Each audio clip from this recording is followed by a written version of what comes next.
Ang unang humampas sa mga pandama ni Victor Reyes ay hindi ang inaasahan niyang samyo ng floor wax o ang halimuyak ng mga sariwang bulaklak na laging inilalagay ni Angelica sa florera sa may pasukan.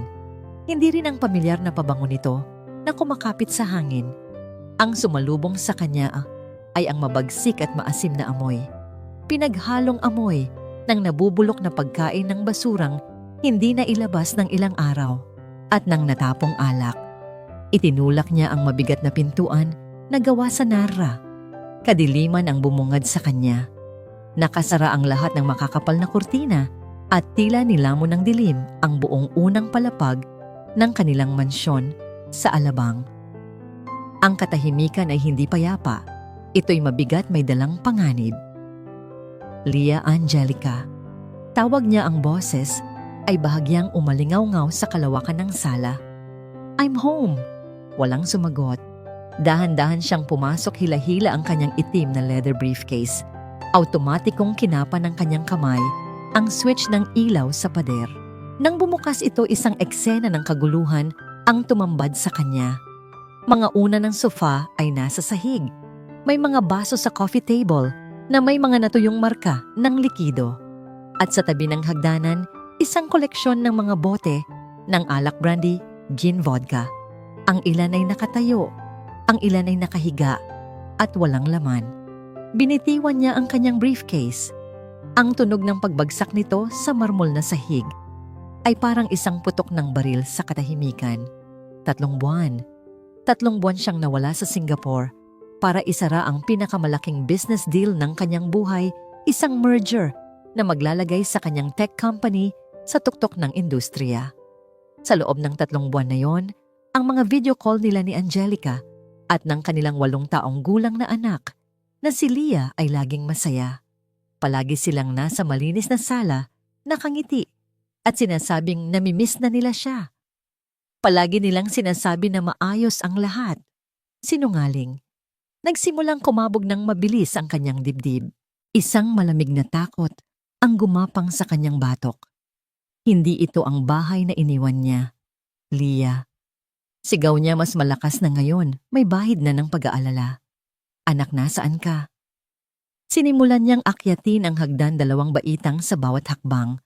Bawat anino sa pasilyo ay tila may itinatagong panganib. Tinungo niya ang master's bedroom. Nakabukas ng bahagya ang pinto. Sumilip siya sa loob. Walang tao.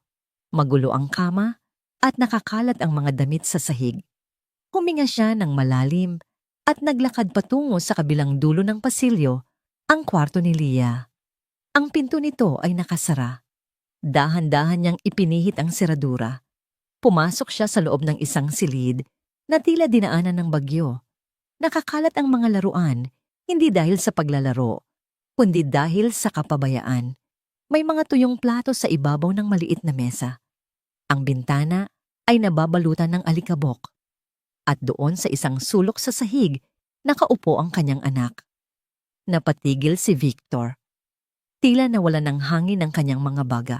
Si Leah ay nakaupo, yakap ang kanyang mga tuhod. Payat na payat ang kanyang mga braso at binti. Ang dati maningning niyang buhok ay gusot at walang buhay. At ang suot niya, kinilabutan si Victor ng mamukhaan ito. Iyon ang kulay rosas na bestidang suot nito sa huli nilang video call 2 linggo na ang nakalipas. Ngayon ang bestida ay marumi, may punit sa laylayan at amoy kulob. Sa tabi niya may 3 styrofoam na plato na may mga tuyong tira-tira ng kanin at kung anuman. At sa maliit niyang kamay, hawak niya ang isang piraso ng matigas at tostadong tinapay na dahan-dahan niyang nginunguya. Nang maramdaman ni Leah ang kanyang presensya, dahan-dahan itong lumingon. Ang kanyang mga mata, ang mga matang dati puno ng kislap at buhay ay malalim, pagod at walang emosyon. Hindi siya tumakbo para yakapin ang ama. Hindi siya ngumiti. Tinitigan lang siya nito na parang isang estranghero. Lumuhod si Victor, nanginginig ang mga tuhod. "Leah, anak, anong nangyari?" Hindi sumagot si Leah.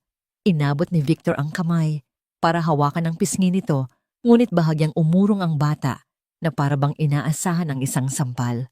Ang simpleng kilos na yon ay tila 1,000 karayom ang sabay-sabay na tumusok sa kanyang puso.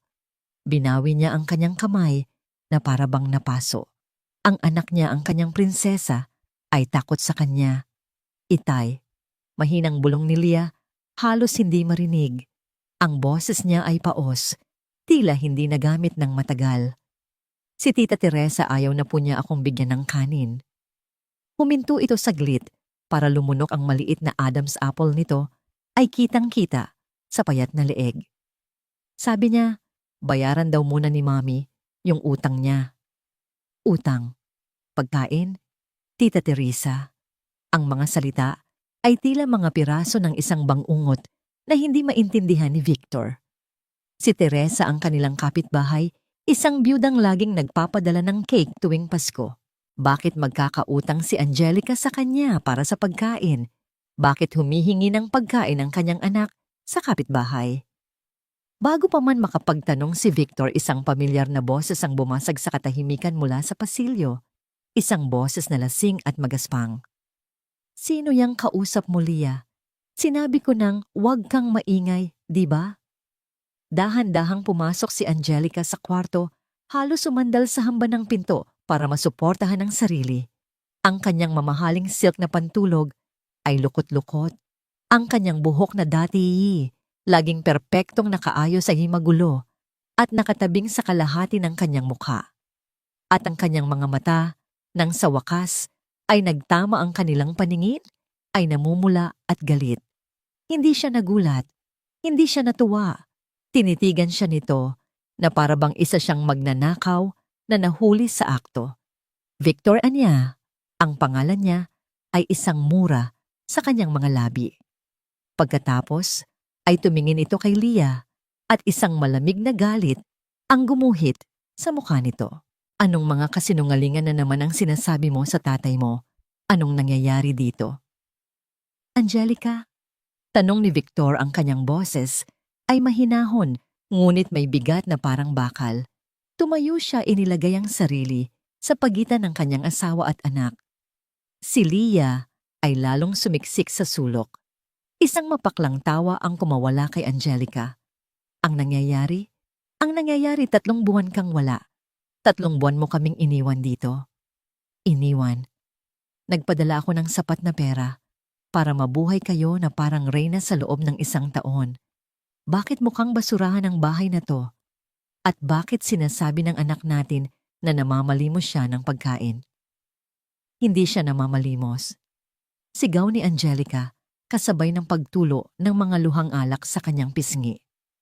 Nagpapadala lang ng pagkain si Teresa dahil mabait siya. Hindi mo maiintindihan kasi wala ka dito. Ang alam mo lang ay pera. Oo, pera-perang pinaghirapan ko para sa inyo.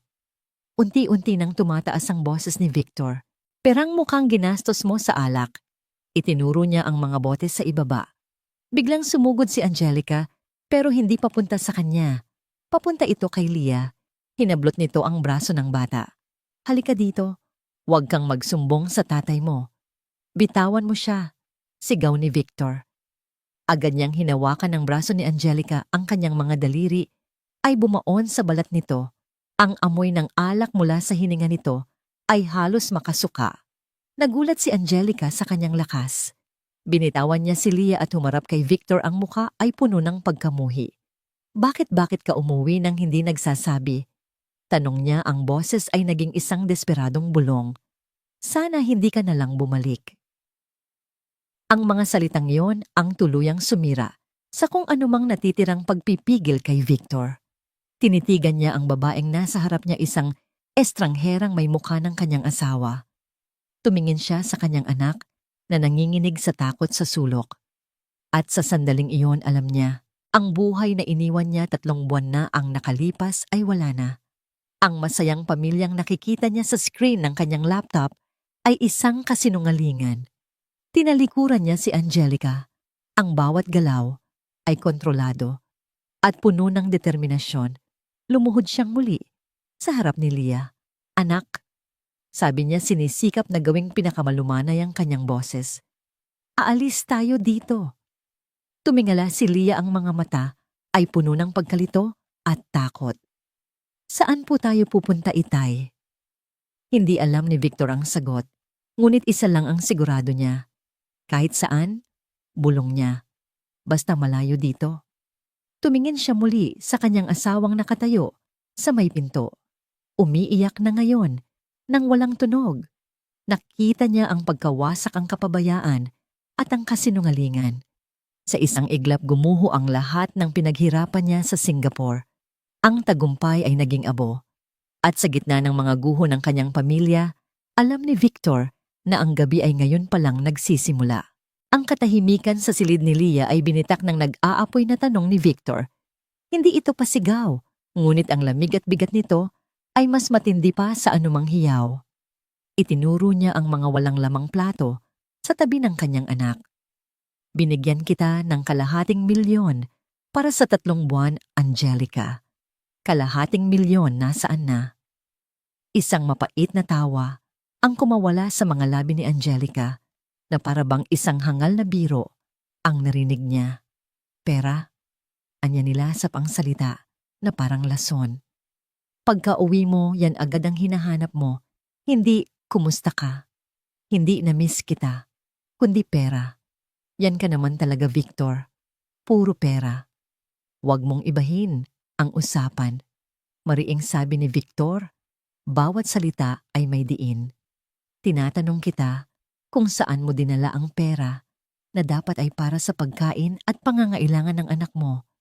Ginastos ko, biglang sigaw ni Angelica at sa wakas, bumigay ang kanyang pagkukunwari. Bumuhos ang kanyang mga luha, ngunit hindi ito mga luha ng pagsisisi, kundi ng galit. O ginastos ko, para saan pa yan? Para ipaalala sa akin araw-araw na habang ikaw ay nagpapakasaya sa Singapore, nag-iisa ako dito, na habang ikaw ay abala sa pagpapayaman, ako ang naiwan para mag-alaga sa lahat. Mag-alaga? Halos hindi makapaniwalang ulit ni Victor. Itinuro niya ang payat na katawan ni Leah na lalong sumiksik sa sulok na para bang gusto nitong maging invisible. Ito ba ang tinatawag mong pag-aalaga? Ang hayaan siyang magutom, ang hayaan siyang magmukhang pulubi sa sarili nating pamamahay. Hindi mo alam ang pinagdaanan ko. Sa gitna ng sigawan nanginginig, na kinuha ni Victor ang kanyang telepono mula sa bulsa ng kanyang suit. Mabilis niyang binuksan ang banking app. Ang mga daliri niya ay halos hindi mapakali sa galit. Pinindot niya ang joint account, ang account na ginawa nila para sa mga gastusin ng pamilya. Isang malaking zero. Zero ang balanse. Namilog ang kanyang mga mata. Mabilis niyang tiningnan ang transaction history. Ang kanyang hininga ay tila naipit sa kanyang lalamunan. Withdrawal, The Velvet Lounge, online transfer, online casino PH, purchase, alak.com delivery, withdrawal, City of Dreams ATM, paulit-ulit, halos araw-araw. Libo-libong piso ang nawawala sa mga bar casino at online na tindahan ng alak. Ang kalahating milyon ay naglaho na parang bula. Victor, pakinggan mo muna ako. Nagsimulang magmakaawa si Angelica, nakita ang pagbabago sa ekspresyon ng kanyang asawa. Nakita niya ang katotohanang nakalantad sa screen ng telepono. Inabot niya ang kamay para hawakan si Victor. Huwag mo akong hawakan. Aniya ang boses ay walang emosyon. Ibinaba niya ang telepono. Sa sandaling iyon, isang bagay sa loob ni Victor ang tuluyang nabasag. Ang pagkabigla ay napalitan ng isang nagngangalit na apoy. Tinalikuran niya si Angelica at si Leah at mabilis na bumaba ng hagdan. Sumunod si Angelica na tataranta. Saan ka pupunta, Victor? Mag-usap tayo. Ngunit hindi siya pinansin ni Victor. Nagtuloy-tuloy siya sa sala kung saan nakakalat ang mga bote ng alak sa mamahaling mesa na gawa sa mahogany. Ang mga bote, ang mga simbolo ng kanyang kapabayaan, ng pagkasira ng kanyang pamilya. Sa isang mabilis at malakas na kilos, iwinasiwas niya ang kanyang braso sa ibabaw ng mesa. Crash! Ang tunog ng nababasag na salamin ay umalingaw-ngaw sa buong bahay na parang isang hiyaw. Isang sigaw ng katapusan. Ang alak ay tumapon sa sahig, ang amoy nito ay lalong pumuno sa hangin kasabay ng tunog ng libo-libong piraso ng bubog na kumalat sa marmol. Napahinto si Angelica sa paanan ng hagdan na patakip sa kanyang bibig. Sa itaas, narinig ni Victor ang isang maliit na hikbi si Leah. Ang hikbing iyon ang nagpabalik sa kanya sa katinuan. Ang galit ay biglang napawi, napalitan ng isang malinaw at kagyat na layunin iligtas ang kanyang anak. Muli siyang umakyat nilampasan si Angelica na parang hindi ito nag-e-exist. Pumasok siya sa kwarto ni Leah. Dahan-dahan siyang lumuhod sa harap ng nanginginig na bata. "Halika na anak." Sabi niya, ang boses ay malumanay na ngayon. "Aalis na tayo." Itinayo niya si Leah. Hinawakan niya ang maliit at malamig nitong kamay. Nang magsimula silang maglakad palabas ng kwarto, doon lang muling kumilos si Angelica. Hinarangan niya ang daan. "Huwag Victor, parang awa mo na." Pagmamakaawa niya ang mga luha ay malayang dumadaloy sa kanyang mukha. "Huwag mong kunin ang anak ko, akin siya." Huminto si Victor. Hindi niya tiningnan si Angelica. Ang kanyang mga mata ay nakatuon lamang sa daan palabas. "Hindi mo na siya anak." Malamig niyang sagot, ang bawat salita ay parang patalim. "Hindi mo na siya anak simula na doong ginawa mo siyang pulubi para lang may pambili ka ng alak mo." Tinabig niya ito ng bahagya para makadaan. Binuhat niya si Leah na isinubsob ang mukha sa kanyang dibdib. Habang bumababa sila ng hagdan, habang tinatahak nila ang sala na puno ng basag na bote, habang binubuksan nila ang pinto, palabas sa malamig na hangin ng gabi, ang mga sigaw at pag-iyak ni Angelica ay humabol sa kanila. "Victor, babalik kayo. Hindi mo pwedeng gawin to sa akin, Victor." Isinakay niya si Leah sa passenger seat ng kanyang kotse. Ikinabit ang seatbelt sa maliit na katawan nito. Pumasok siya sa driver's seat, pinaandar ang makina, at walang lingon-likod na pinaharurot ang sasakyan palayo sa bahay na yon. Palayo sa impyernong hindi niya alam na nabuo habang siya ay wala. Sa rearview mirror nakita niya ang figura ni Angelica na nakaluhod sa gitna ng daan, isang wasak na babae sa gitna ng mga guho ng kanilang buhay. Habang tinatahak nila ang madilim na kalsada, walang patutunguhan, iisa lang ang malinaw sa isip ni Victor. Wasak na ang lahat at siya na lang ang natitira para pulutin ang mga piraso. Ang lobby ng The Peninsula Manila ay isang mundo ng karangyaan at kaayusan. Ang matataas na kisame, ang kumikinang na chandelier at ang malumanay na tunog ng piano ay nagbibigay ng pakiramdam ng kapayapaan. Ngunit para kay Victor ang lahat ng ito ay isang malaking kasinungalingan. Habang karga niya ang kanyang anak na nakasubsob ang mukha sa kanyang leeg at nanginginig pa rin. Ang kontrast sa pagitan ng lugar na ito at ng itsura ni Leah ay brutal. Si Victor sa kanyang tila pinlansang $2,000 suit at si Leah sa kanyang marumi at punit-punit na bestida ay isang larawan ng dalawang magkaibang mundo na nagbanggaan. Naramdaman ni Victor ang mga mapanuring tingin ng ibang mga bisita at ng staff ng hotel, ngunit wala na siyang pakialam. "One suite please, the biggest one you have it." Sabi niya sa babae sa front desk. Ang kanyang boses ay kalmado ngunit may bigat. Ibinaba niya ang kanyang black card sa counter nang hindi man lang kumukurap. Ang babae ay tila nag-alinlangan ng isang segundo. Ang tingin ay nagpalipat-lipat mula sa mamahaling card patungo sa kalagayan ng bata. Ngunit ang profesionalismo ay nanaig. Mabilis siyang kumilos. Pagpasok nila sa suite, isang malawak na espasyo ang bumungad sa kanila. May sariling sala, isang king-size bed na may makapal at puting-puting kumot at isang banyong gawa sa marmol. Ito ang uri ng lugar na dati magpapatili kay Leah sa tuwa. Ngayon, tiningnan lang niya ito na may blankong ekspresyon. Dahan-dahang ibinaba ni Victor si Leah sa malambot na carpet. "Gutom ka pa ba, anak?" Malumanay niyang tanong. Isang bahagyang tango lang ang isinagot nito. Kinuha ni Victor ang telepono at mabilis na umorder sa room service. "Yes, I'd like to order. Everything for a child. Spaghetti, fried chicken, chocolate cake, ice cream, fresh orange juice? Yes, as soon as possible." Habang naghihintay, ginabayan niya si Leah papasok sa banyo. Napatingin si Leah sa malaki at malinis na bathtub na parang hindi niya alam kung para saan iyon. Pinuno ito ni Victor ng maligamgam na tubig at bula. Hinubad niya ang maruming bestida ni Leah nang may buong pag-iingat na parabang ito'y gawa sa babasaging salamin. Habang pinapaliguan niya ang kanyang anak, kitang-kita niya kung gaano ito kapayat. Ang mga buto sa likod nito ay bakat na bakat. May mga maliliit na galos ito sa tuhod na mukhang hindi nagamot. Bawat suklay niya sa gusot nitong buhok, bawat sabon sa marumi nitong balat, ay isang dagok sa kanyang dibdib. Paano ko ito hinayaan? Paano nangyari ito sa ilalim ng sarili kong pamamahay? Nang dumating ang pagkain, binalot ni Victor si Leah sa isang malaki at malambot na tuwalya at pinaupo sa mesa. Kumain si Leah ng tahimik at mabilis na parang takot na may biglang kumuha ng kanyang plato.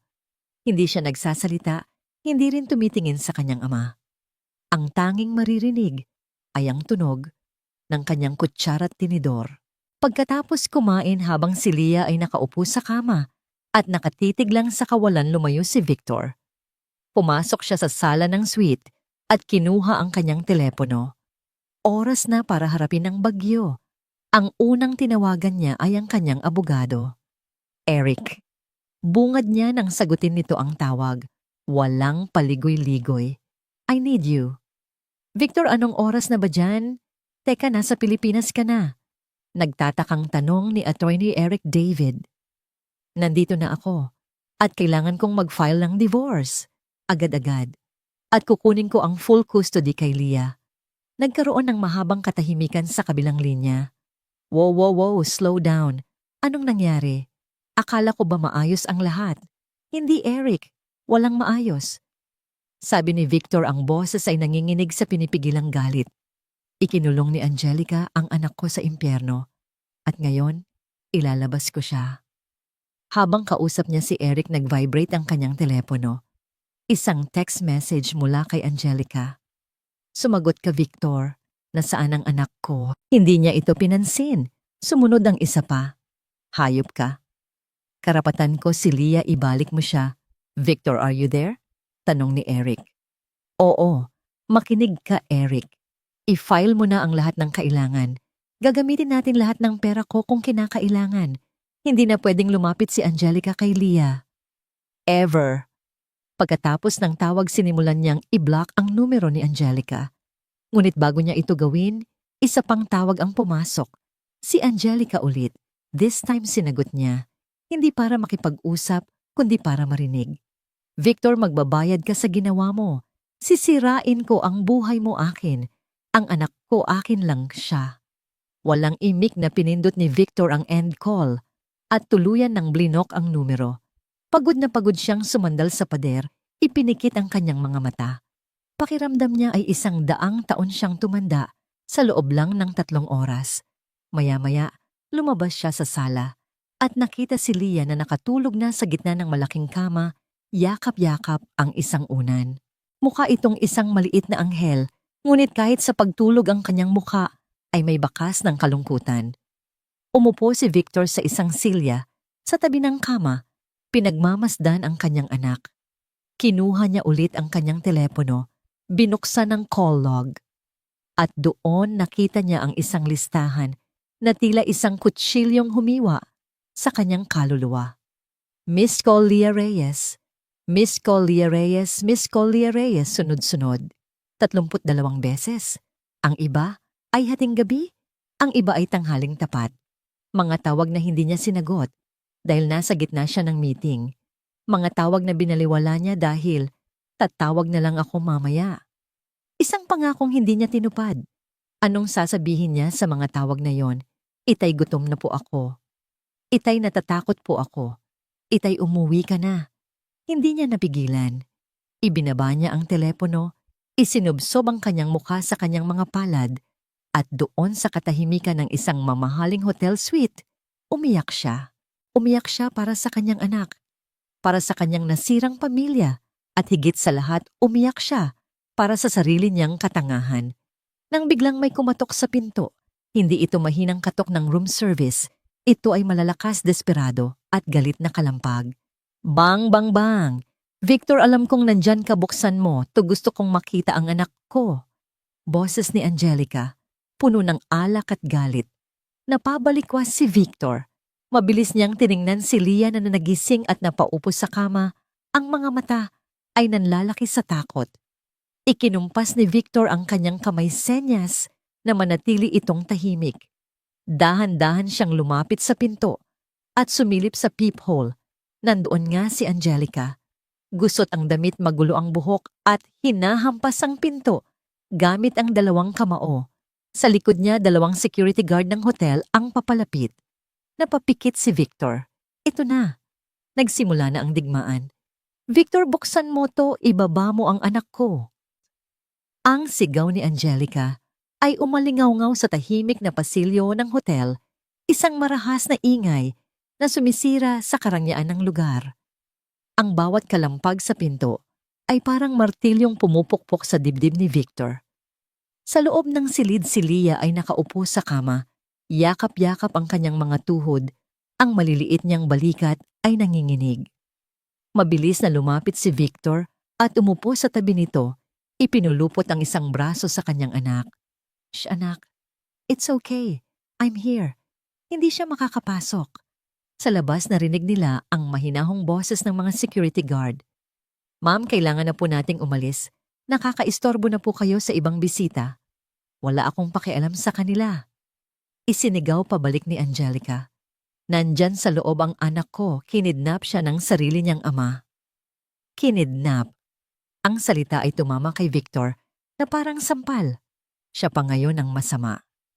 Ma'am, kung hindi po kayo aalis ng maayos, mapipilitan po kaming tumawag ng pulis, mariing sabi ng isang guard. Nagkaroon ng sandaling katahimikan na sinundan ng isang mahabang desperadong hikbi. Pagkatapos ay mga yabag na papalayo. Huminga ng malalim si Victor, ngunit ang tensyon ay hindi nawala. Alam niyang hindi iyon ang huli. Ito ay isang patikim pa lang. Kinabukasan ng umaga, ginising ni Victor si Leah sa amoy ng pancakes at sariwang prutas mula sa room service. Pilit siyang ngumiti. Pilit niyang ipinakitang normal ang lahat. Ngunit alam niyang pareho silang nagkukunwari. Pagkatapos ng almusal, habang si Leah ay nanonood ng cartoons, tumawag ang telepono ni Victor. Isang numero na kilalang kilala niya, ngunit matagal na niyang hindi nakakausap. Ang numero ng kanyang biyenan. Victor, ang malamig na boses ni Doña Imelda Cruz ay bumati sa kanya. Walang hello, walang kumusta. Nasaan kayo? Wala na kayo roon? Maikli niyang sagot. Isang buntong hininga ang narinig niya. Sa kabilang linya, isang tunog ng pagkadismaya ng isang taong hindi sanay na hindi nasusunod. Kailangan nating mag-usap bilang isang pamilya para ayusin ang gulong ito. Walang pamilyang maayos dito, Doña Imelda. Tapos na. Huwag kang bastos. Ang boses ng matanda ay tumaas. Magkita tayo. Sa lobby ng hotel mo. Alam ko kung nasaan ka. 1 oras. At ibinaba nito ang telepono. Alam ni Victor na isa itong patibong, ngunit alam din niyang kailangan niya itong harapin. Nagpaalam siya kay Leah na bababa lang sandali at tiniyak na nakalak ang pinto. Pagbaba niya sa lobby, nakita niya agad ito. Si Doña Imelda Cruz ay nakaupo sa isa sa mga plush velvet na sofa, tuwid na para bang siya ang nagmamay-ari ng buong hotel. Nakasuot ito ng isang eleganteng puting bestida, may perlas sa leeg at tainga, at ang kanyang buhok ay perpektong naka-coiffure. Siya ang larawan ng lumang yaman at kapangyarihan. Lumapit si Victor at umupo sa tapat nito. Mabuti naman at nagpakita ka. Bungad ng matanda ang mga mata ay matalim na sumusuri sa kanya. Ano ang kailangan ninyo? Tanong ni Victor. Ang kailangan ko. Tumaas ang isang kilay ni Doña Imelda. Ang kailangan ko ay ibalik mo ang apo ko sa kanyang ina. Ang kailangan ko ay itigil mo ang kahibangang ito at umuwi kayo sa bahay ninyo. Ang bahay na yon ay hindi na isang tahanan, mariing sabi ni Victor. At si Angelica ay hindi na isang ina na kayang mag-alaga ng anak. At sino ka para humusga? Ang boses ng matanda ay nagsimulang magkaroon ng lason. Ikaw na laging wala. Ikaw na mas inuna ang trabaho at pera kaysa sa sarili mong mag-ina. Alam mo ba kung gaano kalungkot ang anak ko dahil sa'yo? Alam mo bang isinuko niya ang kanyang karera bilang isang arkitekto para lang maging asawa mo, para maging ina ni Leah? At ano ang isinukli mo? Iniwan mo siya. Hindi ko siya iniwan. Nagtatrabaho ako para sa kanila. Hindi. Tumayo si Doña Imelda, ang kanyang boses ay umaalingaw-ngaw na ngayon sa malawak na lobby at ilang mga ulo ang nagsimulang lumingon sa kanilang direksyon. Pinabayaan mo siya. Dinurog mo ang kanyang espiritu. At ngayong nasa pinakamababa siya, ngayong kailangan niya ng tulong, ano ang ginawa mo? Tinalikuran mo siya at kinuha mo pa ang anak niya. Tumayo na rin si Victor. Kinuha ko ang anak ko dahil ginugutom niya. Kinuha ko siya dahil mas mahalaga pa sa kanya ang alak kaysa sa sarili niyang dugo't laman. Sinungaling. Tingnan ninyo ang mga bank statement. Tingnan ninyo ang bahay. Kausapin ninyo ang mga kapitbahay. Huwag kayong magbulag-bulagan sa katotohanan. Sigaw ni Victor. Magfa-file ako ng divorce at sisiguraduhin kong hindi na niya malalapitan si Leah habang hindi pa siya nagbabago. Ang mga salitang iyon ang tila nagtulak kay Doña Imelda sa hangganan.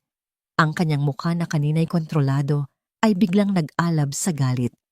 Ang kanyang mga labi ay nanginginig. Wala kang karapatan. Sa isang kilos na napakabilis at hindi inaasahan, itinaas ni Doña Imelda ang kanyang kamay at isang malutong na sampal ang dumapo sa pisngi ni Victor. Pak! Ang tunog ay malakas at malinaw. Ang lahat ng usapan sa lobby ay biglang huminto.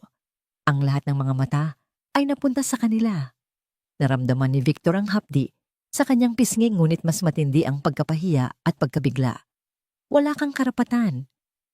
Ulit ni Doña Imelda, ang boses ay naging isang galit na bulong, bawat salita ay puno ng kamandag. Sinira mo ang buhay ng anak ko at ngayon gusto mong kunin ang apo ko. Hinding-hindi ako papayag. Gagamitin ko ang lahat ng pera at impluwensya ko para durugin ka, Victor Reyes. Tandaan mo yan. Nakatayo lang doon si Victor.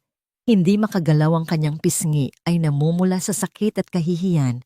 Pinapanood niya ang kanyang biyenan na mabilis na tumalikod taas noo na parang isang reyna na kalalapat lang ng parusa sa isang alipin. Habang naglalakad ito palayo, alam na ni Victor. Ang laban na ito ay hindi lang tungkol sa dalawang mag-asawa. Ito ay isang digmaan sa pagitan ng kanyang pagmamahal para sa kanyang anak at sa kapangyarihan ng isang pamilyang gagawin ang lahat para protektahan ang sarili nilang kasinungalingan. Ang sampal ni Doña Imelda ay nag-iwan ng marka na higit pa sa pamumula ng pisngi ni Victor. Nag-iwan ito ng isang malinaw na mensahe. Ang pamilya Cruz ay hindi susuko ng walang laban. Gagamitin nila ang kanilang yaman, impluwensya at kakayahang baluktutin ang katotohanan. Kinagabihan sa hotel suite, habang mahimbing na natutulog si Leah, kausap ni Victor sa telepono si Attorney Eric David. Gaya ng inaasahan. Sabi ni Eric, ang boses ay seryoso. They will paint you as an absent workaholic father and Angelica as the lonely depressed victim.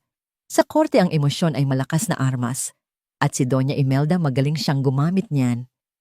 Kailangan natin ng ebidensya, Eric. Solidong ebidensya. Hindi lang bank statements, maring sabi ni Victor habang naglalakad-lakad sa sala. Kailangan natin ng testimonya, isang taong nakakita sa lahat. Biglang may pumasok sa kanyang isip.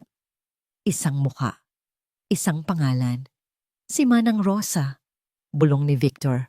Sino yan? Ang kasambahay namin. Mahigit 10 taon na siyang kasama namin mula pa noong bagong kasal kami.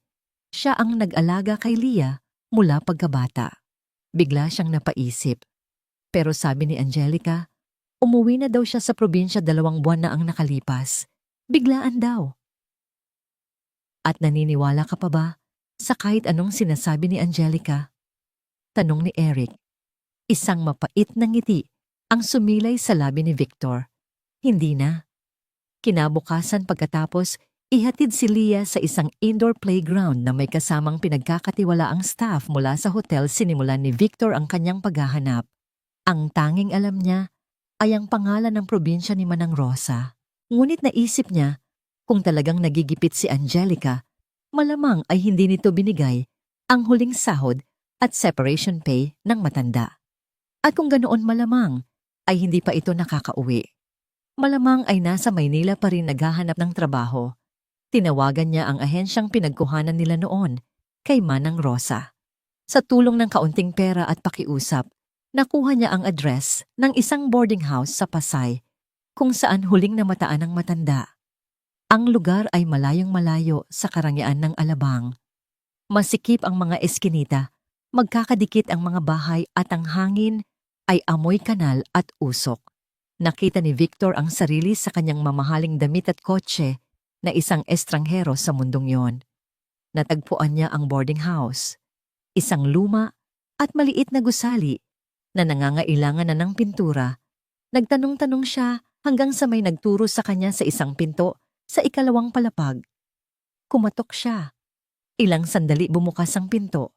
Isang babaeng nasa mga 60 anyos payat at may malulungkot na mata ang tumingin sa kanya. Manang Rosa. Ang pagkabigla sa mukha ng matanda ay hindi maitatago.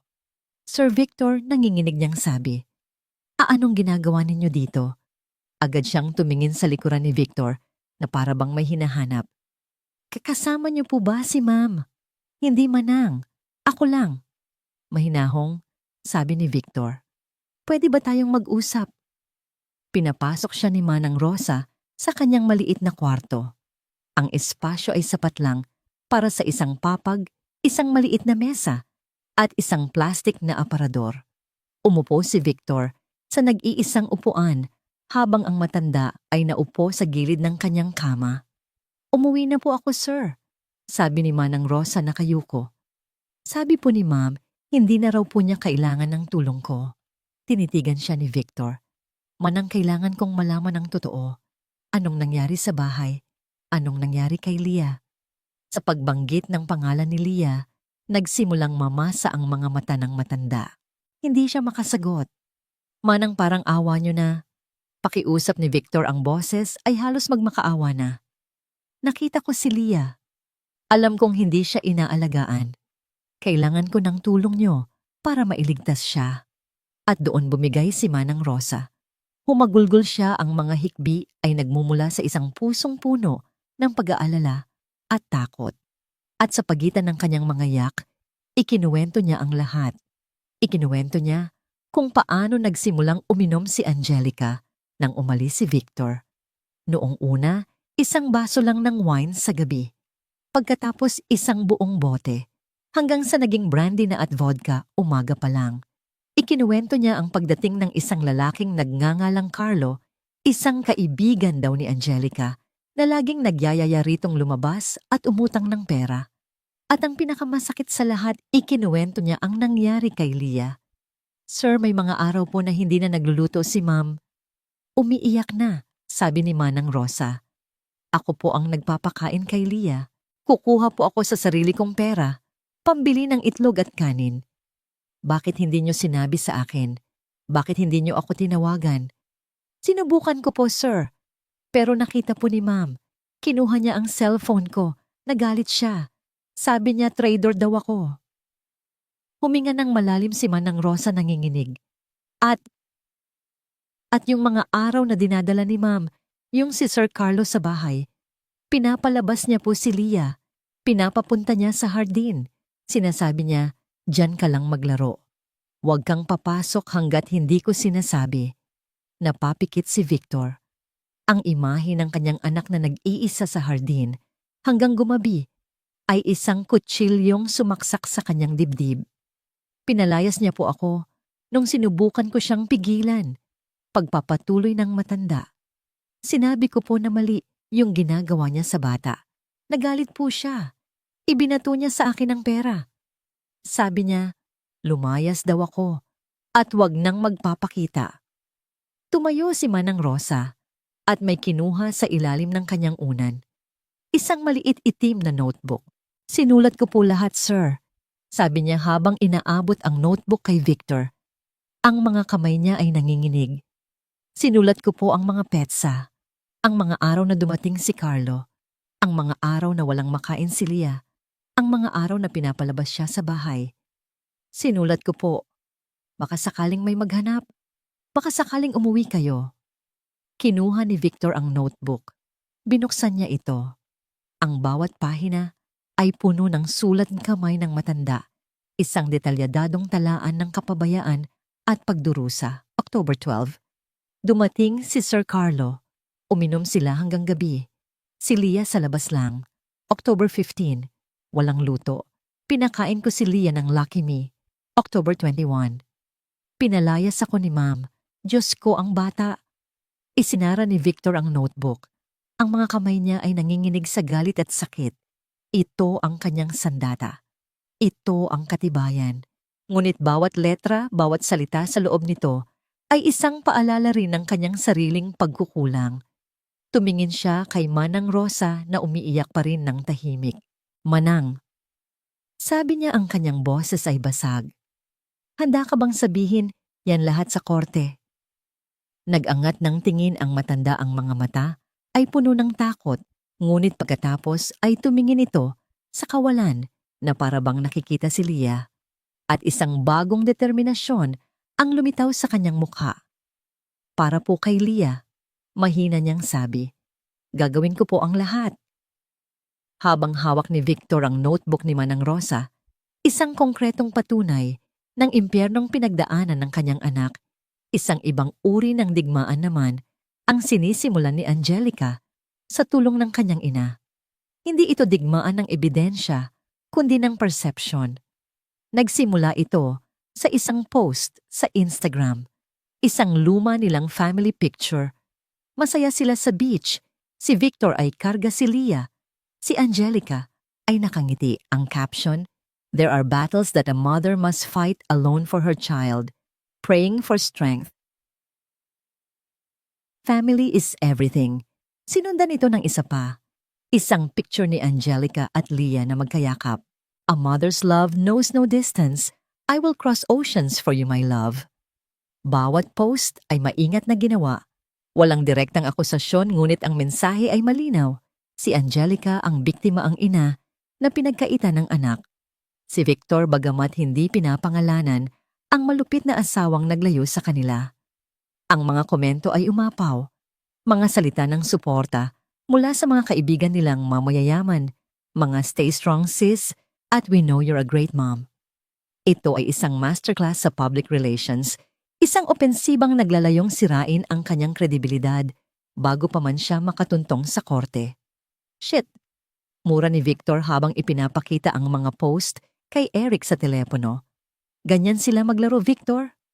Sagot ng abogado. They control the narrative. Kailangan nating kontrahin yan ng katotohanan. Solidong katotohanan. The notebook is a good start, but we need more. Isang bagay na hindi nila matatawaran. Isang bagay na hindi nila matatawaran. Isang bagay na hindi kayang paikutan ng mga matatamis na salita.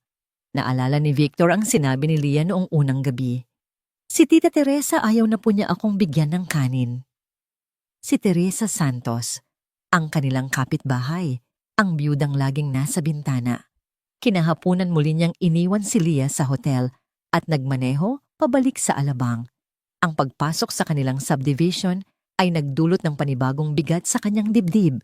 Bawat bahay na madaanan niya ay tila may mga matang nakamasid, nagbubulungan tungkol sa iskandalo ng pamilya Reyes. Ipinark niya ang kotse ilang bahay mula sa kanila at naglakad patungo sa bahay ni Teresa. Ito ay mas maliit kaysa sa kanila, ngunit mas maayos. Puno ng bulaklak ang hardin. Nag-doorbell siya. Pagkalipas ng ilang sandali, bumukas ang pinto at sumilip si Teresa. Nang makita siya nito, ang mukha ng babae ay nagpakita ng pinaghalong gulat, awa at kaba. Victor, aniya ang boses, ay halos pabulong. Pinasadahan niya ng tingin ang kalsada bago siya pinapasok. Pumasok ka! Bilis! Sa loob ng bahay ni Teresa, ang amoy, ay malinis amoy ng lemon furniture polish. Malayong malayo sa amoy ng pagkabulok na sumalubong kay Victor sa sarili niyang tahanan. Kumusta si Leah? Ito ang unang tanong ng babae, ang mga mata ay puno ng tunay na pag-aalala. Nasa akin siya. Ligtas siya. Sagot ni Victor. Umupo sila sa sala. Tita Teresa, kailangan ko po ng tulong ninyo. Isang malalim na buntong hininga ang pinakawalan ni Teresa. Tila matagal na niyang hinihintay ang pag-uusap na ito. Nakikita ko ang mga post ni Angelica. Simula niya umiiling. Kung alam lang ng mga taong yan ang totoo. Ano po ba ang totoong nakita ninyo? Diretsong tanong ni Victor. Tumingin si Teresa sa kanyang mga kamay na nakapatong sa kanyang kandungan. Victor, maraming beses lumapit sa akin si Leah. Humihingi ng pagkain. Isang platong kanin, minsan tubig. Siyempre, binibigyan ko. Sino ba namang hindi maaawa sa bata? Huminto siya. Pero nagsimula akong mag-alala nang mapansin kong hindi lang siya gutom. Mukha siyang napapabayaan. Nakita ko po ang utang na isinulat niya sa maliit na notebook sa gate ninyo. Hindi iyon utang. Mabilis na pagtatama ni Teresa. May bahid ng hiya sa boses. Hindi ko siningil si Angelica. Sinulat ko lang yun para matakot siya. Para mapilitan siyang harapin ako at mapag-usapan namin ang tungkol kay Leah. Pero hindi siya lumabas. Hindi niya ako hinarap. Huminga siya ng malalim, tila nag-iipon ng lakas ng loob para sa susunod na sasabihin. Victor, may mas malala pa. Hindi lang siya pinapalabas ng bahay ni Angelica. Minsan kinakandado niya ang pinto. Ang mga salita ay tumama kay Victor na parang suntok sa sikmura. Ano? Oo, may isang gabi umuulan noon. Nakita ko si Leah mula sa bintana ko sa itaas. Nakaupo siya sa hagdan ng pinto ninyo sa likod, basang-basa, nanginginig. Kinakatok niya ang pinto, pero walang nagbubukas. Ang boses ni Teresa ay nagsimulang manginig. Tumawag ako sa bahay ninyo pero walang sumasagot. Gusto kong tumawag ng security, pero natakot ako. Natakot ako sa kung anong kayang gawin ni Imelda Cruz kapag nalaman niyang nakialam ako. Isang imahe ang nabuo sa isip ni Victor, ang kanyang munting anak mag-isa. Sa dilim, basang-basa sa ulan, kinakalampag ang pinto ng sarili niyang tahanan na hindi magbubukas. Naramdaman niyang umakyat ang asido sa kanyang lalamunan. Kaya, pagpapatuloy ni Teresa, tumayo ito at lumapit sa isang drawer. May kinuha siyang isang maliit na silver na USB flash drive. I started taking photos for Leah's protection. Kung sakaling may mangyaring masama, may ebidensya. Inabot niya ito kay Victor. Nanginginig ang kamay ni Victor nang tanggapin niya ang maliit na piraso ng metal. Pakiramdam niya ay isa itong granada na anumang oras ay sasabog. Hindi ko alam kung tama ba itong ginawa ko.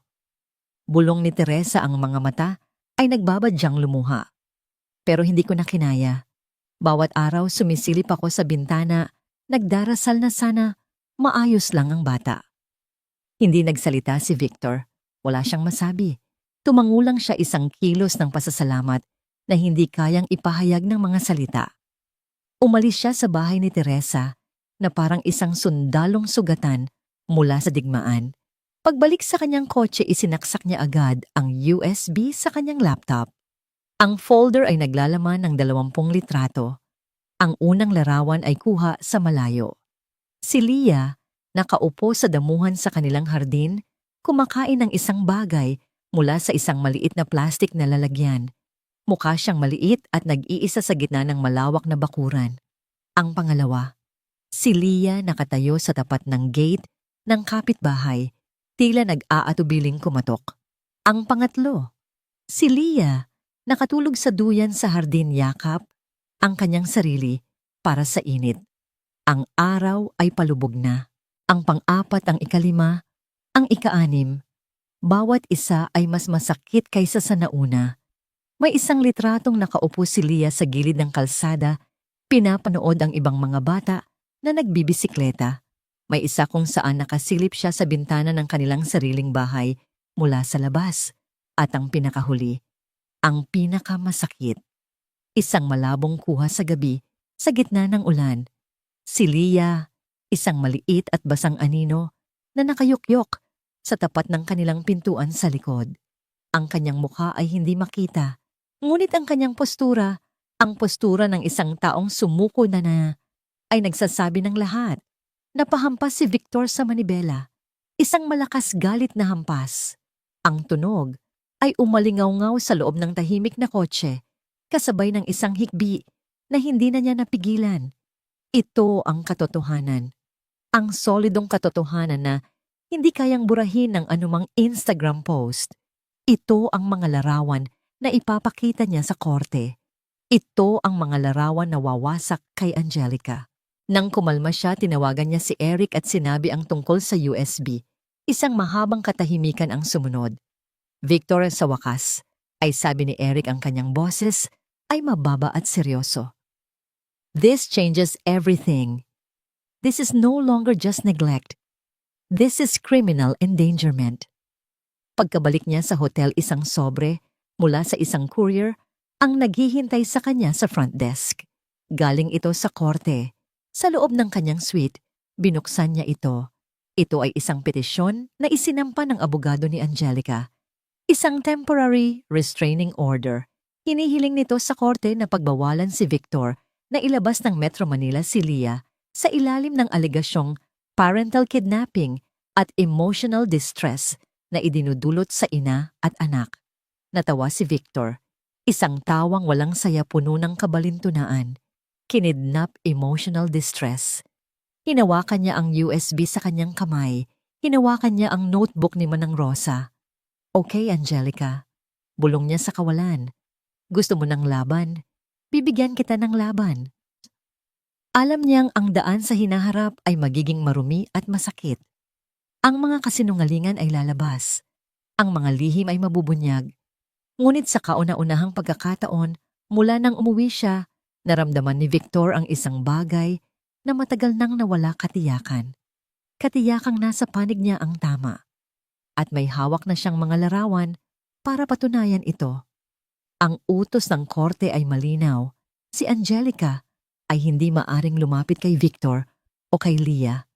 Ngunit natutunan ni Victor sa isang masakit na paraan na ang isang piraso ng papel ay hindi kayang pigilan ng isang desperadong tao. Tumunog ang kanyang telepono, isang umaga. Isang hindi pamilyar na numero. Sinagot niya ito nang may pag-iingat. Mr. Reyes, boses ng isang babae. This is Mrs. Dizon, the principal of Leah's old school. Agad na kumabog ang dibdib ni Victor. Yes, is there a problem? Your wife is here. Sabi ng principal, ang boses ay puno ng tensyon. Nasa labas siya ng gate, sumisigaw, hinahanap si Leah. She's causing a scene. Mabuti na lang at wala pa ang mga bata. Napamura si Victor. Ang restraining order ay sumasakop din sa paaralan. Nilalabag niya ito. Papunta na ako. Please call security. Huwag niyo siyang palapitin sa loob. Pagdating ni Victor sa eskwelahan, naabutan niya ang eksena. Si Angelica, mukhang hindi natulog, ay nakikipagtalo sa dalawang security guard. Ang kanyang boses ay malakas at nagmamakaawa. Anak ko yan. May karapatan ako. Gusto ko lang siyang makita. Angelica, stop this. Sigaw ni Victor pagbaba niya ng kotse. Lumingon ito at ang galit sa mga mata nito ay napalitan ng isang bagay na mas mapanganib pag-asa. Victor, sabihin mo sa kanila, papasukin mo ako. Parang awa mo na namimiss ko na ang anak ko. Umuwi ka na, Angelica. Gumagawa ka lang ng gulo. Hindi ako aalis hanggat hindi ko siya nakikita. Hindi na nakipagtalo si Victor. Pumasok siya sa opisina ng principal at formal na in-enroll si Leah. Ito ay isang paalala na kahit gaano niya gustong protektahan ang kanyang anak, ang mga anino ng kanilang nakaraan ay patuloy na hahabol sa kanila. Habang nagmamaneho pabalik sa hotel, isang desisyon ang nabuo sa kanyang isip. Hindi sila maaring manatili sa Maynila. Ang bawat sulok ay isang paalala. Bawat araw ay isang panganib na baka magpakita si Angelica. Kailangan nila ng lugar kung saan sila makakahinga. Anak Saine, sabi niya kay Leah na tahimik na nakatingin sa labas ng bintana. Gusto mo bang mamasyal sa isang lugar na malamig, maraming puno at masarap ang ice cream? Isang bahagyang pag-angat ng tingin ang nakuha niya mula kay Leah. Saan po? Sa Tagaytay. Kinahapunan dala ang ilang damit at ang pinakamahalaga niyang mga ebidensya, palihim silang umalis ng syudad. Nag-check-in sila sa isang tahimik na resort na nakaharap sa lawa ng Taal. Ang hangin ay sariwa, ang tanawin ay payapa. Sa unang pagkakataon, sa loob ng maraming araw, nakaramdam si Victor ng bahagyang kapayapaan. Sinubukan niyang gawing normal ang lahat. Naglakad-lakad sila sa hardin. Kumain sila ng bulalo na may tanawin ng bulkan. Ibinili niya si Leah ng mga pangkulay at papel. Sa mga sandaling iyon, nakikita ni Victor ang mga bahagyang kislap ng dating Leah, isang maliit na ngiti kapag nakakita ng paru-paro, isang mahinang tawa kapag nadapa siya sa damuhan. Ngunit ang mga sandaling iyon ay panandalian. Ang kanyang mga mata ay laging alerto. Bawat tunog ng doorbell mula sa kabilang kwarto, bawat yabag sa pasilyo ay nagpapatayo ng kanyang mga balikat. Isang gabi, habang nagdodrawing sila sa maliit na balkonahe, tinanong siya ni Victor. Anak, noong mga panahong iyon, maingat niyang simula. Bakit hindi mo sinabi lahat kay Tita Teresa o kay Manang Rosa? Ibinaba ni Leah ang kanyang Crayola. Nakatitig siya sa kanyang papel kung saan gumuguhit siya ng isang maliit na bahay na may malaking bakod. Because Mommy said. Mahina niyang sagot. Halos hindi marinig sa ihip ng hangin. Tumingala siya kay Victor, ang kanyang mga mata ay seryoso at puno ng isang bagay na hindi dapat makita sa isang 8 taong gulang na bata. Sabi po ni Mommy, pag sinabi ko kahit kanino kukunin kanila sa akin. Kukunin ako. Naguguluhang tanong ni Victor. Umiling si Leah. No. I mean, kukunin nila ako palayo sa'yo. Forever. Sabi niya ikaw daw ang sisisihin nila at hindi ka na nila hahayaang makita ako. Isang malamig na yelo ang tila bumalot sa puso ni Victor. Hindi lang pala kapabayaan ang ginawa ni Angelica. Gumamit siya ng psychological manipulation. Ginamit niya ang pinakamalaking takot ni Leah, ang mawala ang kanyang ama, bilang sandata para patahimikin ito. Ginamit niya ang kanilang pagmamahalan bilang kadena. Niyakap niya ang kanyang anak. Hinding-hindi yan mangyayari, Leah. Hinding-hindi kita iiwan. At hinding-hindi ka nila kukunin sa akin. Pangako yan. Ang kapayapaan nila ay biglang nasira kinagabihan. Tumawag ang front desk. Good evening, Mr. Reyes. May tumatawag po para sa inyo. A certain Angelica Reyes, she insists on talking to her daughter. Nanigas si Victor. Paano? Paano sila natunto ni Angelica? Wala kayong bisitang ganyan ng pangalan. Malamig niyang sagot at ibinaba ang telepono. Agad niyang tinawagan ng front desk pabalik.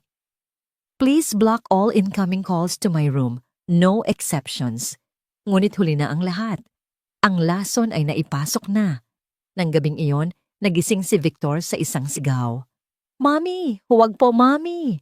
Napabalikwas siya. Si Leah ay nakaupo sa kanyang kama. Ang mga mata ay nakapikit, ngunit ang mukha ay puno ng takot. Pawis na pawis ito at nanginginig. Isang bangungot. Mabilis siyang lumapit at niyakap ito. Leah, anak, gising. It's just a dream. Nandito si Itay.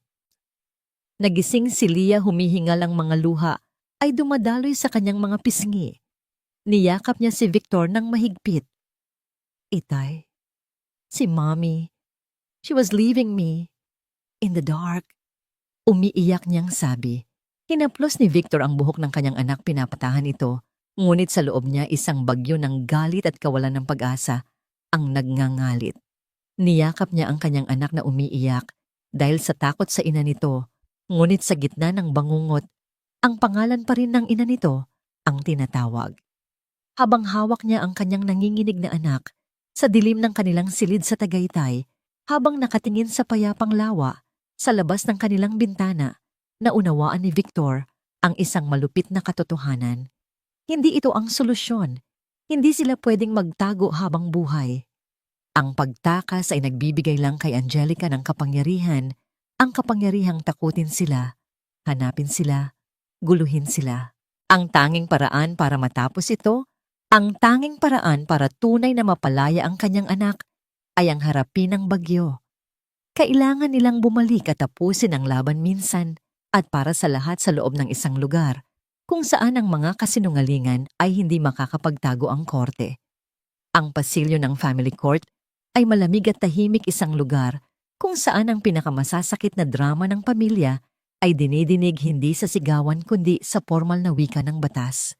Umupo si Victor sa isang mahabang bench na gawa sa kahoy sa labas ng courtroom, katabi si Attorney Eric David.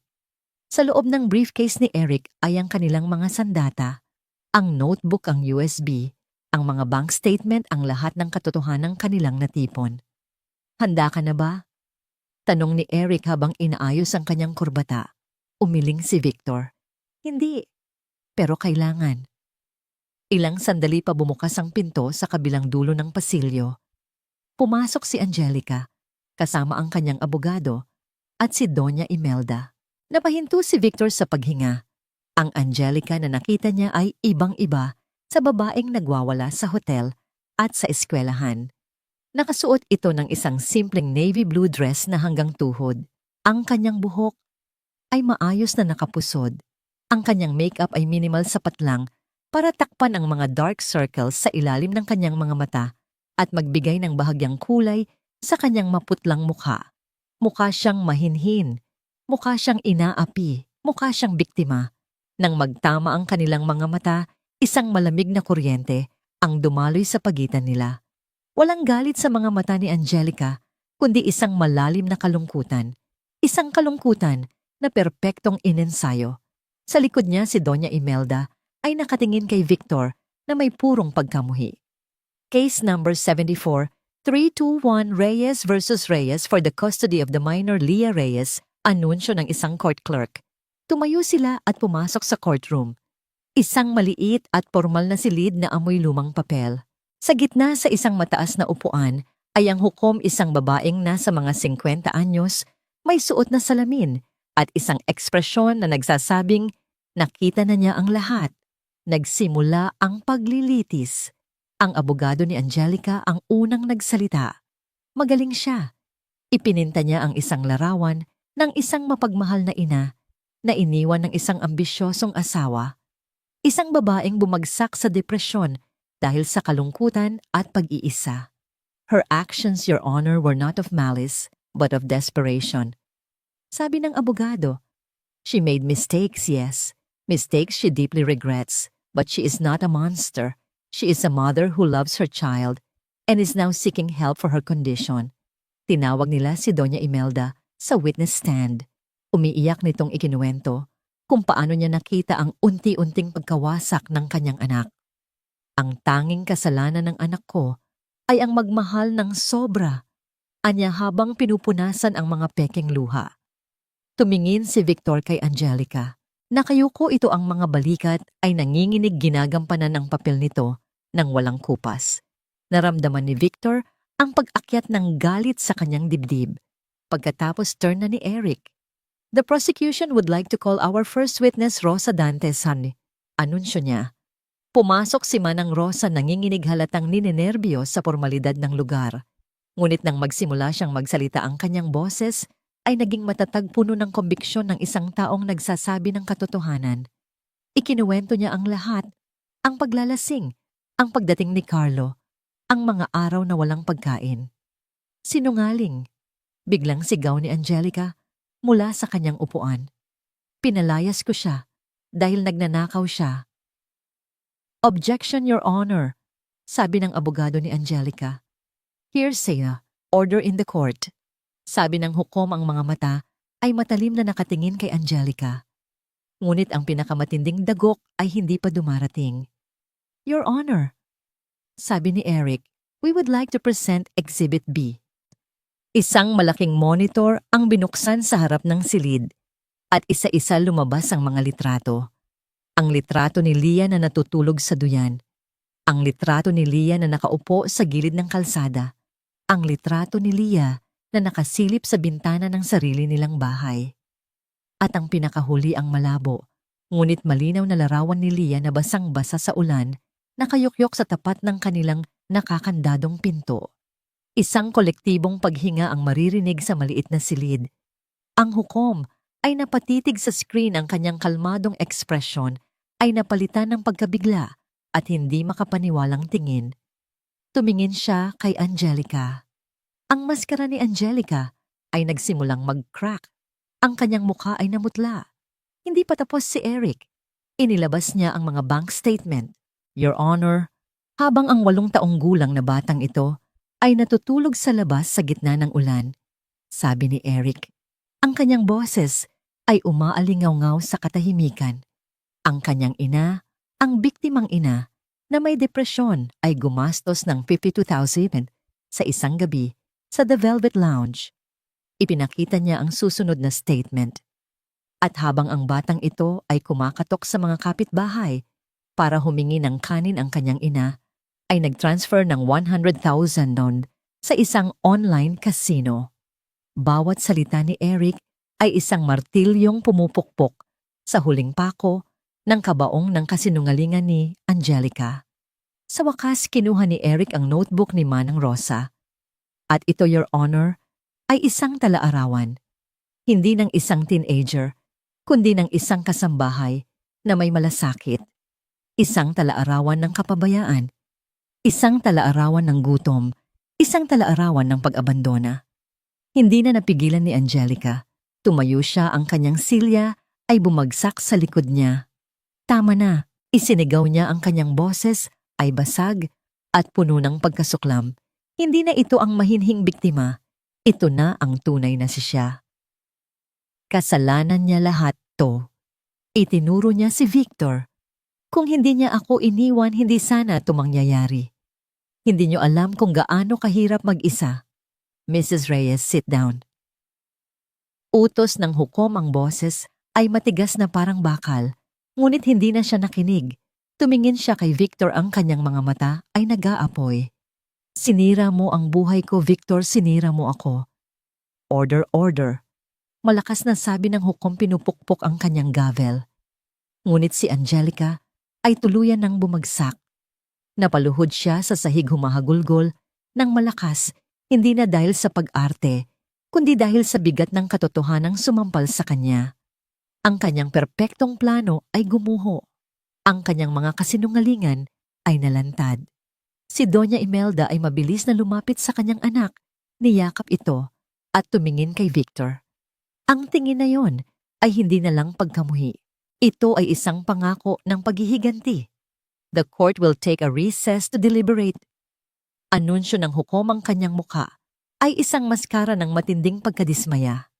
Habang inilalabas ng mga court officer si Angelica, na humahagulgol pa rin, alam na ni Victor at ng lahat ng nasa silid na yon na tapos na ang laban. Ang katotohanan, gaano man kapangit, ay lumabas na. Ang katahimikan sa courtroom pagkatapos ng recess ay mas mabigat pa kaysa kanina. Ang hangin ay siksik sa tensyon at sa mga hindi sinasabing salita. Si Angelica ay nakaupo na muli, ngunit ang kanyang pagkukunwari ay wala na. Ang kanyang mga balikat ay nakakrus, ang kanyang tingin ay blangko, isang babaeng natalo. Hindi lang sa isang kaso, kundi sa digmaan, laban sa sarili niyang mga demonyo. Si Doña Imelda sa tabi niya ay parang isang estatwang yelo, ang postura ay matigas sa galit at pagkapahiya. Tumayo ang hukom, hawak ang isang folder.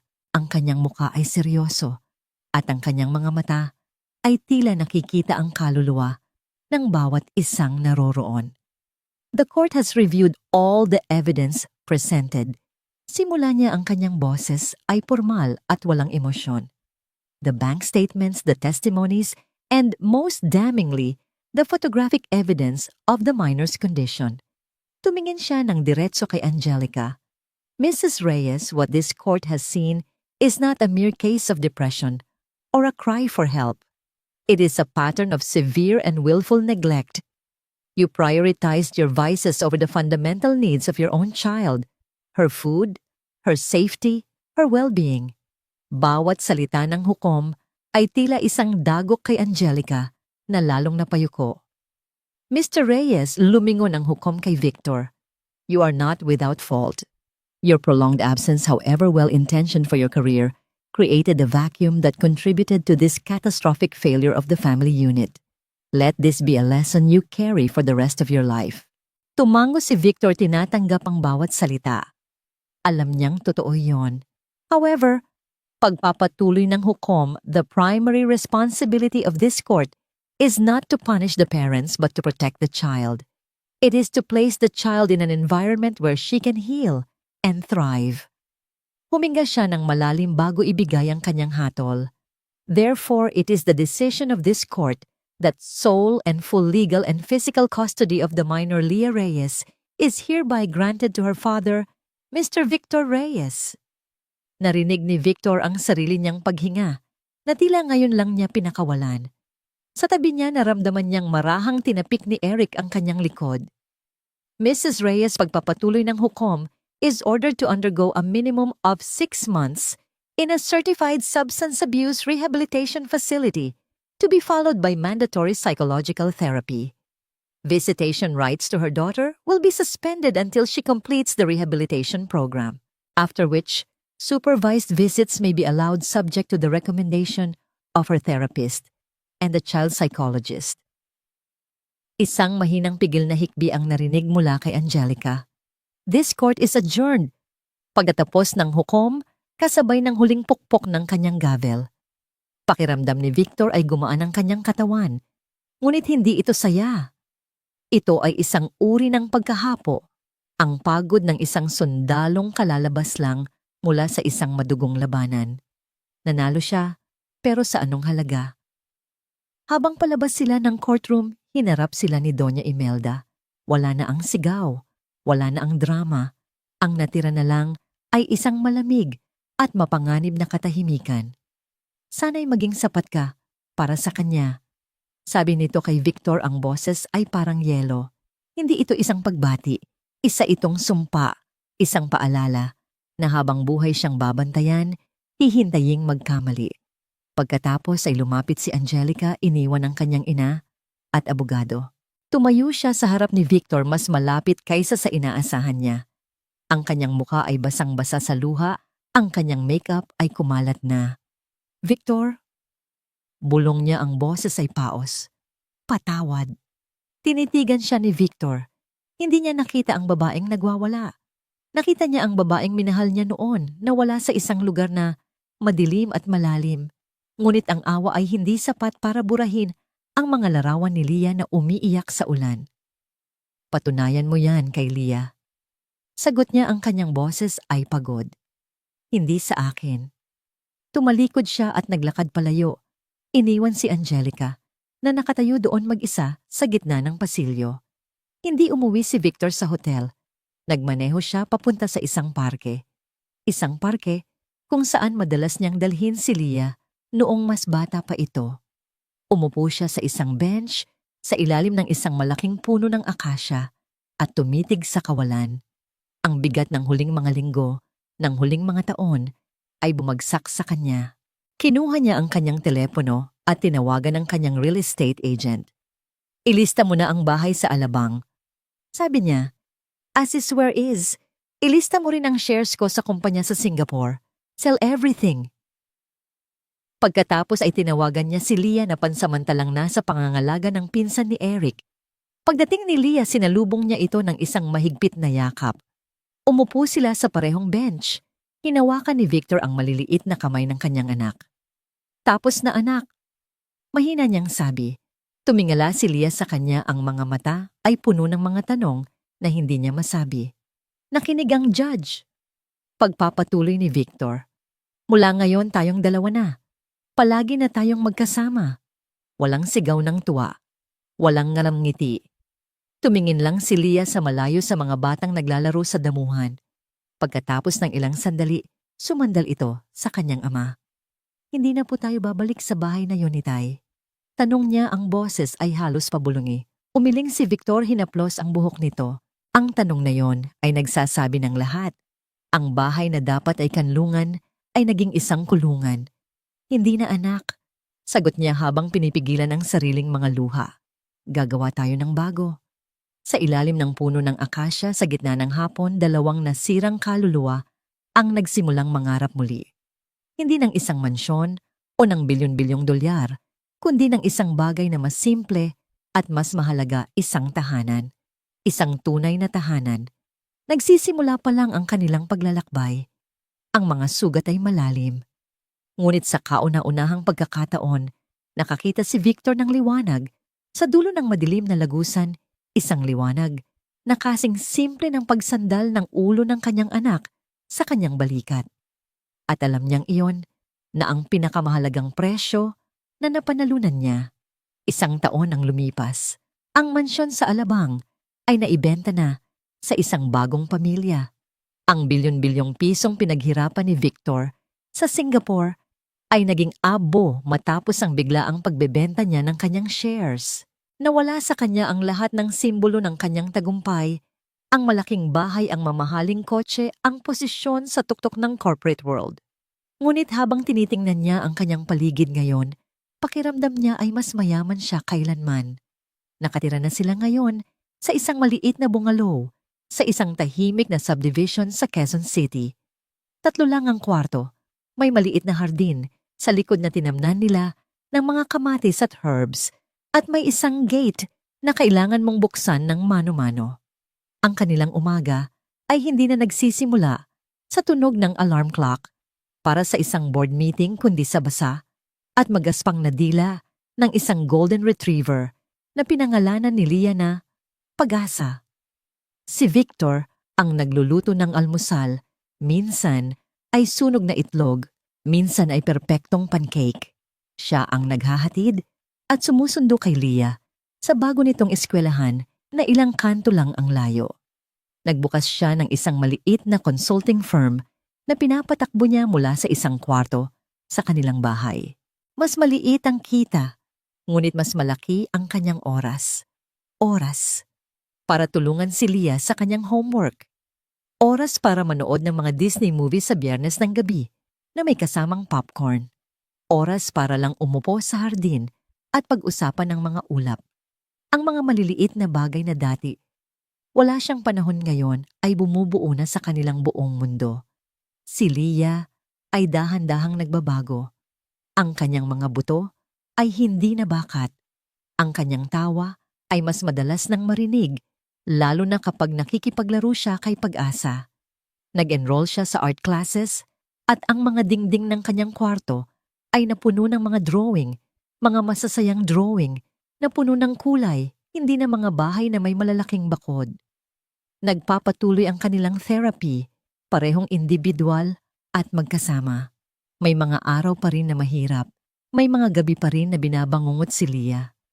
Ngunit ngayon, kapag nagigising siya, alam niyang may isang amang handang yakapin siya hanggang sa mawala ang kanyang takot.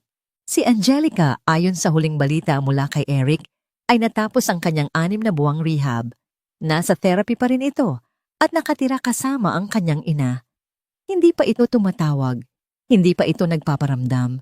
Respeto ba yun sa desisyon ng korte o takot na harapin ang anak na sinaktan niya? Hindi alam ni Victor at sa ngayon, hindi na niya iniisip. Isang gabi habang nag-aayos si Victor ng ilang papeles sa kanyang home office, pumasok si Leah. Dala-dala niya ang kanyang sketchpad. 9 na taong gulang na siya ngayon. Itay. Sabi ni Victor, hindi inaalis ang tingin sa kanyang laptop. Pwede po ba akong magtanong? Ibinaba ni Victor ang kanyang laptop. Oo naman anak, palagi. Umupo si Leah sa maliit na upuan sa tapat ng kanyang mesa, niyakap si Pag-asa na sumunod sa kanya. Tumingin siya sa kanyang ama, ang mga mata ay seryoso. Noong dati, simula niya maingat na pinipili ang mga salita. Mahal pa rin po ba tayo ni Mami noon? Ang tanong ay simple ngunit mabigat. Isang tanong na matagal nang gustong itanong ni Victor sa sarili niya. Huminga siya ng malalim, lumipat siya ng upuan at naupo sa tabi ng kanyang anak. Oo anak, Mahina niyang sagot. Naniniwala akong mahal na mahal ka niya. Mahal na mahal niya tayo. Pero bakit po? Minsan, pagputol ni Victor, kahit mahal natin ang isang tao, nagkakasakit tayo. Hindi sakit na may lagnat o ubo. Isang sakit sa loob, sa isip at sa puso. At kapag may sakit ang isang tao, minsan nakakagawa sila ng mga bagay na nakakasakit sa mga taong pinakamamahal nila. Hindi dahil gusto nila, kundi dahil hindi na nila alam kung paano magmahal ng tama. Tumango si Leah dahan-dahang iniintindi ang mga salita. Parang may lason po sa isip niya. Oo anak, parang ganoon. At kailangan niya ng doktor para tanggalin yung lason. Katahimikan. At ikaw, Itay? Tanong ni Leah, ang kanyang boses ay mas mahina. Mahal mo po ba kami noong umalis ka? Ang tanong na yon ang pinakamasakit sa lahat.